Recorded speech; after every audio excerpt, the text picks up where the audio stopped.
താരാഗഡ് എന്ന സ്ഥലത്തേക്കാണ് ഇനി പോണത്. മലന്റെ മുകളിലാണ്, മലന്റെ മേലൊക്കെ കയറി പോണം. വണ്ടിയിൽ പോയിക്കൊണ്ടിരിക്കുകയാണ്. ഇപ്പോൾ നമ്മൾ വന്നിരിക്കുന്നത് അജ്മീർ ഖാജ ബാബാന്റെ ദർബാറിൽ നിന്നൊരു 5-6 കിലോമീറ്റർ മാറി താരാഗഡ് എന്ന് പറഞ്ഞ സ്ഥലത്താണ്. ഒരു മലക്ക് മുകളിലാണ്. ഇവിടെ ധാരാളം ശുഹദാക്കൾ അന്ത്യവിശ്രമം കൊള്ളുന്നുണ്ട്. ഖാജ ബാബാന്റെ ഭാര്യ പിതാവിൻ്റെ മക്ബറയാണിത്.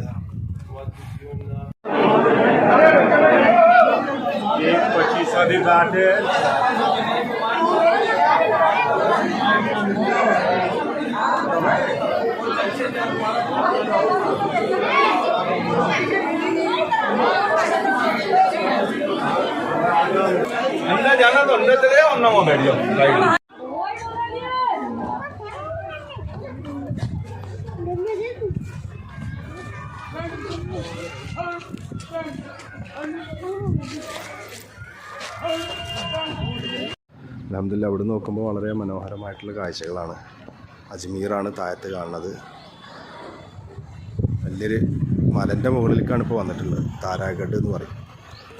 ഇവിടെ സെയ്ദ് ഹുസൈൻ വലിയുല്ലാഹി ഖദ്ദസാഹു അസീസ് മഹാനവരുടെ മഖ്ബറയാണ്. അതുപോലെ തന്നെ ഖാജ ബാബാൻ്റെ അമ്മോശൻ്റെ മഖ്ബറയും മറ്റുള്ള ശുഹദാക്കളുടെ സാദാത്തിന്റെ മഖ്ബറയൊക്കെയാണ് ഇപ്പോൾ കണ്ടത്. ഒരുപാട് പഴയ കെട്ടിടങ്ങൾ, ചരിത്രങ്ങളൊക്കെ കിടക്കുന്ന മണ്ണാണ്. അതെല്ലാം നാം ബർക്കത്ത് ചെയ്യട്ടെ. മഹാന്മാരെ ദർജയേറ്റി കൊടുത്ത് സിയാറത്ത് യാത്ര കൊണ്ട് നമ്മുടെ ദുനിയാവും മരണസമയം ആഖിറും അള്ളാഹു രക്ഷപ്പെടുത്തി തരട്ടെ. അസ്സലാമു അലൈക്കും. ഖാജ ബാബാൻ്റെ മഖ്ബറൻ്റെ അടുത്ത് തന്നെ അവിടുത്തെ ഭാര്യയുടെ മഖ്ബറയാണ് ഇവിടെ ഉള്ളത്. ഹുസൂർ ഗരീബ് നവാസ് റളിയല്ലാഹു അൻഹു ബീബി സാഹിബാവ, മാഷാ അല്ലാഹ്. അവിടുത്തെ ഭാര്യയുടെ ഖബറാണ് ഇവിടെ ഉള്ളത്. എല്ലാവരും സലാം പറഞ്ഞോളി.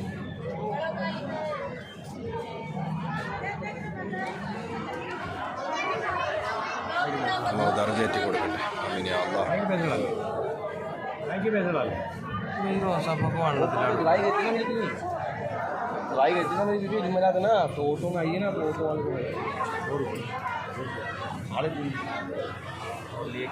ഈ വർഷപ്പുറത്ത് ഖാജ ബാബാൻ്റെ മകൻ്റെ മഖ്ബറുണ്ട്. അവിടെയും കൂടി ഒന്ന് പോയി സിയാറത്ത് ചെയ്യണം ഇൻഷാ അല്ലാഹ്.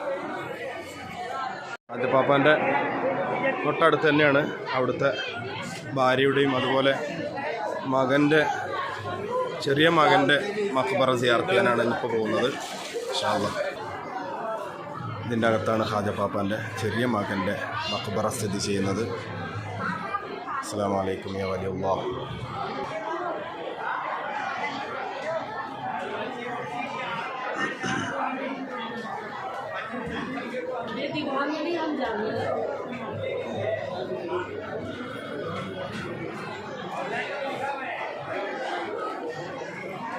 ध्यान